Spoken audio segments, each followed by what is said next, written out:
Good morning, fourth grade. We are going to be doing the next chapter of Beyond the Sea of Ice, The Voyages of Henry Hudson, and this is going to focus on Henry Hudson's third voyage. Follow along in the Google Slides as I read from the book aloud. Chapter 3, The Third Voyage. Remember, as you listen and follow along to the read aloud, think about all the events that are included in Henry Hudson's third voyage. Which events of this voyage, this trip by sea, stand out to you? Which events do you think are necessary to include in the portrayal, the representation of this event?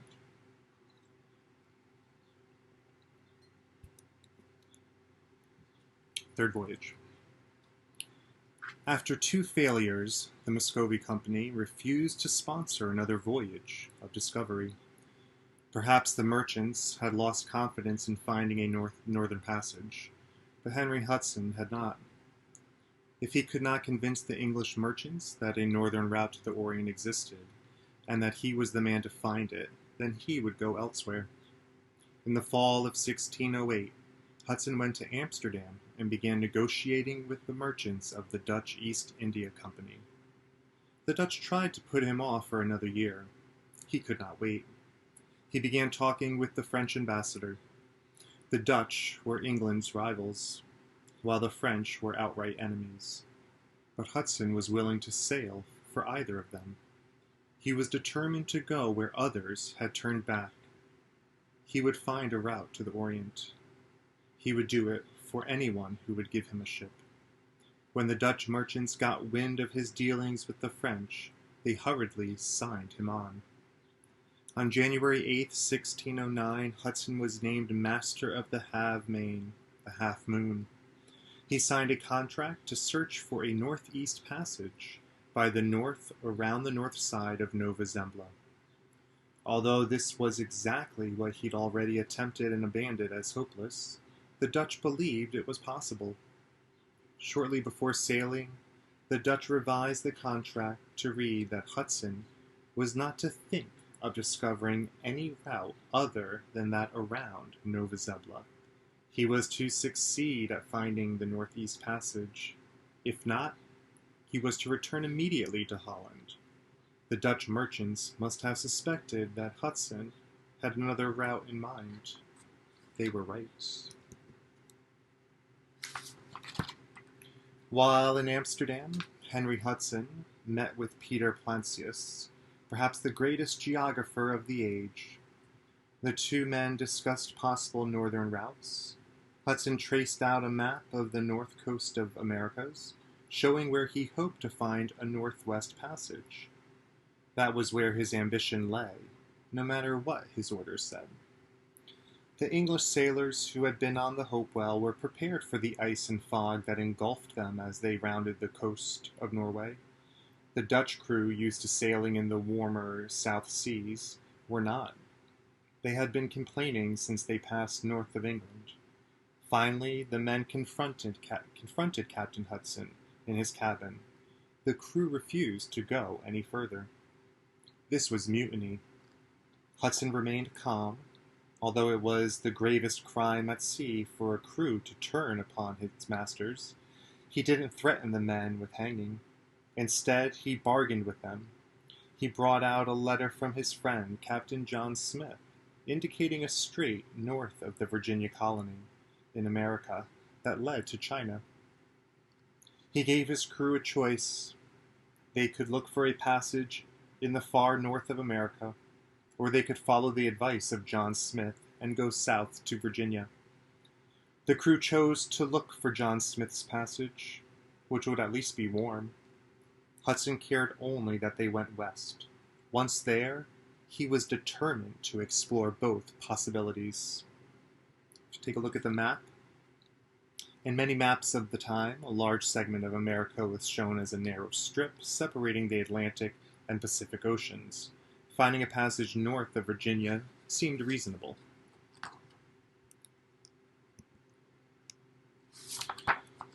Surviving rough weather and one storm so fierce it broke a mast, the Half Moon came to Maine on July 17th. She anchored in Penobscot Bay, where a new mast was cut. A mast is the part of the ship, the long pole that holds the sails are attached to. Here, for the first time, Henry Hudson and his men encountered the people of America. The crew of the Half Moon had never met anyone like them, but they were already prejudiced against these Indians, as the Europeans called them. Prejudice, if you look at the word, you can break it down, it's to prejudge. When you have a prejudice against someone, you have a judgment in your mind about who they are, what they think, how they act. Earlier year explorers had returned with exaggerated tales of the savages found in the New World. A picture in one of the first atlases of the world showed Europe as a ruling queen and America as a naked cannibal. The Penobscots were vastly different from the crew of the Half Moon. Their dress, their language, their customs were incomprehensible to Hudson and his men. As friendly as the Indians might seem, the crew regarded them with distrust and suspicion. One of the English sailors, Robert Juet, often described Indians as savages in his journal. And yet the men of the Half Moon came prepared to trade. Henry Hudson had brought red cloth, knives, hatchets, and beads to exchange for silken beaver skin and fine thick furs of fox and marten. The high quality North American furs were already in great demand in Europe. Savages or not, here was profit. Just before the Half Moon left the Maine coast, Robert Juet led 12 men ashore, armed with muskets. They drove the Indians from their homes and robbed them. Juet wrote, as they would have done to us. A musket is a 16th century revolver. It's one of the earliest guns created.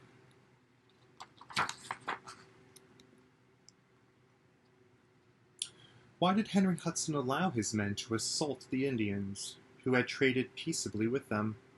Did he share his men's attitudes toward the natives? Or were the men beyond his control? One thing is certain. The Europeans were so sure of their own superiority and the rightness of their actions that what would have been criminal in Europe would somehow justified in America. I want to read that part again. Why did Henry Hudson allow his men to assault the Indians, who had traded peaceably with them? Did he share his men's attitude toward the natives? Or were the men beyond his control? One thing is certain. The Europeans were so sure of their own superiority and the rightness of their actions that what would have been criminal in Europe was somehow justified in America. The Half Moon quickly sailed away from her treachery, south to Cape Hatteras, opposite the Virginia colony, and she turned north, hugging the shore, looking for the strait Smith had promised. Treachery is a fancy way of saying untrust.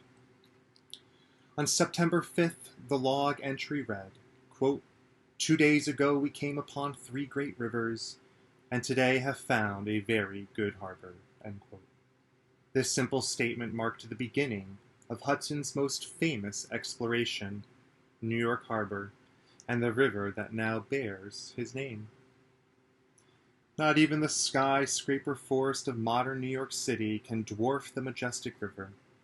Imagine what it was like for Hudson to sail past Manhattan's islands, fragrant meadows, hills covered with oak and birch and hemlock, and the sheer cliffs of New Jersey's Palisades.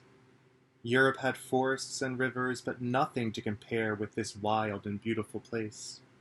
Hudson wrote, quote, "It is as pleasant a land as one need tread upon." Then he described its timber, copper, and iron, since that was what the practical Dutch merchants cared about. Trading began almost immediately. Indians of the Lenape tribe came aboard to exchange green tobacco for beads and knives. A party from the Half Moon went ashore. They saw many men, women, and children. Some were dressed in skin of deer and foxes, and some in shimmering cloaks of feathers. Copper necklaces and armed bands gleamed against their dark skin. The Journal of Henry Hudson, the Half Moon, 1609. September 4th. Their food is maize, or Indian corn, which they cook by baking, and it is excellent eating. They all came round the ship, one after another in their canoes, which are made of a single hollow tree. Their weapons are bows and arrows, pointed with sharp stones, which they fasten with hard resin. They had no houses, but slept under the blue heavens. Plant resin, it's a substance that plants extract, and they produce this to protect themselves from being eaten by animals. But the native tribes figured out how to use this to fasten things together.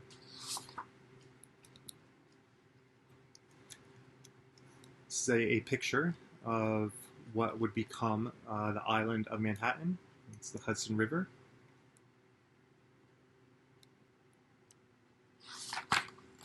On September 6th, John Coleman and 4 other men took the small boat and went exploring. They passed grassy meadows and stands of fine, tall trees. The breeze carried the sweet scent of flowers. Suddenly, 2 canoes filled with Lenape warriors came at them. The men took to their oars, rowing hard for the ship. The canoes closed in on them. Coleman was about to fire his musket when an arrow pierced his throat. He slumped over his oar, dead. The men fired many shots, and the Lenape retreated. Night came on, and with it a pouring rain. The lamps sputtered and died. In the dark and rain, the men couldn't find the ship. They rowed back and forth all night, sure that the Indians would return and kill them all. The dead man lay at their feet, washed clean by the rain. Was Coleman's death the result of a random act of violence? Or was it, in some way, provoked by the crew?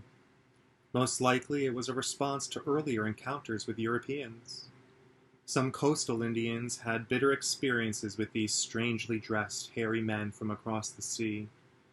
Giovanni de Verrazzano had tried taking Indian captives when he came to New York Harbor in 1524. Esteban Gomez, who came soon after Verrazzano, actually captured a number of Indians. It was said that Gomez had a cargo of clavos, cloves, from the Spicy Islands. In fact, he carried esclavos, slaves, from America. Perhaps in reaction to Coleman's death, Henry Hudson took 2 Indian prisoners. The Half Moon then proceeded upriver. Did Hudson believe that the wide flow of silver water was the Northwest Passage? Neither his journal nor Juet's ever described it as anything other than a river. Hudson didn't deceive himself that this was the route to the Orient, yet he followed it as far north as he could. On September 15th, near what is now West Point, the prisoners escaped. Further upriver, within sight of the Catskill Mountains, relations with the natives improved. Henry Hudson went ashore as the guest of a Mohegan chief. Unlike the Lenape, the inland Mohegans had little or no experience with Europeans. Hudson may have been their first visitor from the Old World. The Mohegans were very hospitable. Hudson and his men were brought to a round house built of oak bark. Mats were spread on the ground, and food was brought in red wooden bowls. 2 hunters were sent for game, and a fat dog was skinned and roasted. When Hudson was about to leave, the Mohegans protested, wanting him to remain, and to show he had nothing to fear from their weapons, they broke their arrows and cast them on the fire.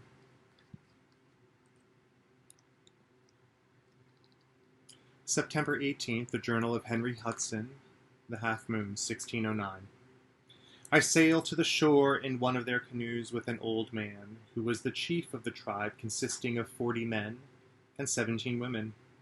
These I saw in a well-constructed house of oak bark and circular in shape. The land is the finest for cultivation that I ever in my life set foot upon, and it also abounds in trees of every description. The natives are a very good people.